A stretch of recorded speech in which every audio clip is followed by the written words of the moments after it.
নমস্কার দর্শক বন্ধুরা, আমরা এবার পৌঁছে গেলাম 48তম আন্তর্জাতিক কলকাতা বুক ফেয়ারে। আর সেখানে বৃষ্টি অনিবার্য জেনেই আমরা পা বাড়িয়েছিলাম এবারের বুক ফেয়ারে।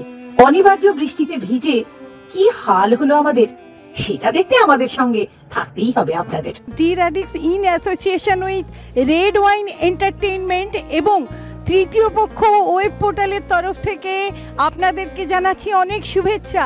আজকে আমরা পেয়ে গেছি বইমেলা প্রাঙ্গণে প্রখ্যাত অভিনেতা এবং ডাইরেক্টর সৌরভ চক্রবর্তীকে।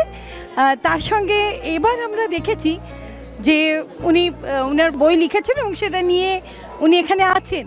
সো এই সুযোগটা তো আমরা ছাড়তে পারি না, তো একটু জিজ্ঞেস করি।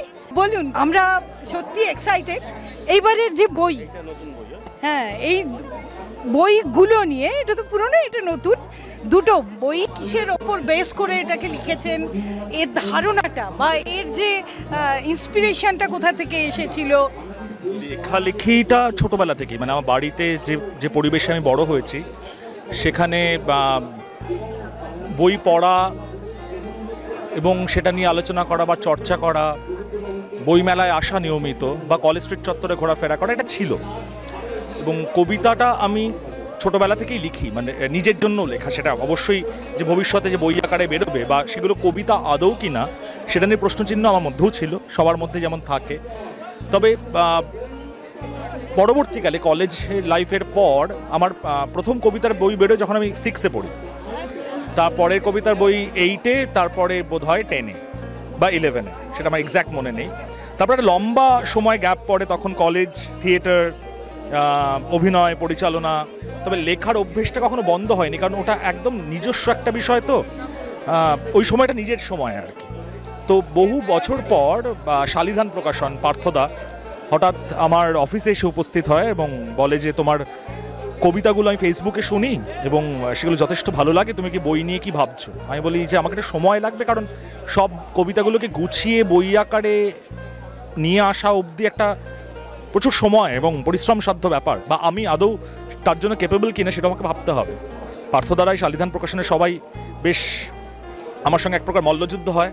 হওয়ার পর প্রথম বই বেরোয় খবর আছে, কিন্তু তাতে আমি এত সাড়া পাই পাঠক পাঠিকাদের মনে, এবং তারা আসেন, বই সংগ্রহ করেন, তাদের কেমন লাগছে সেটা জানান, সেটা খানিকটা আশকারা।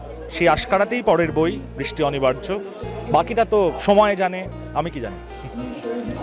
অসাধারণ। এই লেখার কি বক্তব্য অল্প করে? আমরা সবাই না অ্যাকচুয়ালি যেটা করি সেটা সময়কে ধরার চেষ্টাই তো করি, যে সময় আমরা বাঁচি, কারণ প্রতিটা মুহূর্তে সময় সবার আগে পরিবর্তন হয়। তো আমার এই কবিতাগুলো এই সময়ের একটা দলিল বলা যেতে পারে, বা আমার চোখ থেকে দেখা এই সময় বলা যেতে পারে। এখানে প্রেম আছে, এখানে বিরহ আছে, এখানে সমাজ আছে, আশপাশ আছে, হেরে যাওয়া আছে, হেরে গিয়ে জিতে যাওয়া আছে। একটা মানুষের জীবনে যা যা স্তর থাকে সব স্তরগুলোকেই ছোঁয়ার চেষ্টা করেছি, এবং কতটা পেরেছি বা কতটা পারিনি সেটা তো পাঠক বলবে। একদম। আমরা কিন্তু এই বৃষ্টি অনিবার্য এবার তো আমরা কিনছি, পড়ে আমরা নিশ্চয়ই জানাবো যে কীরকম লাগলো। আর আপনারা সকলে চলে আসুন, আর সঙ্গে ফ্রি সৌরভ চক্রবর্তীর সঙ্গে সেলফি। সো বই তো আছে, আর তার সঙ্গে এই লোভেও চলে আসতে পারেন। সো আপনারা আসুন, আমরা কিনছি।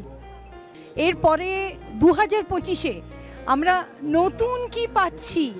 আর ওয়েব সিরিজ নিয়ে তো কাজ আমি করেই থাকি, তো এবছরও প্ল্যান রয়েছে বেশ কিছু ওয়েব সিরিজ পরিচালনা করার।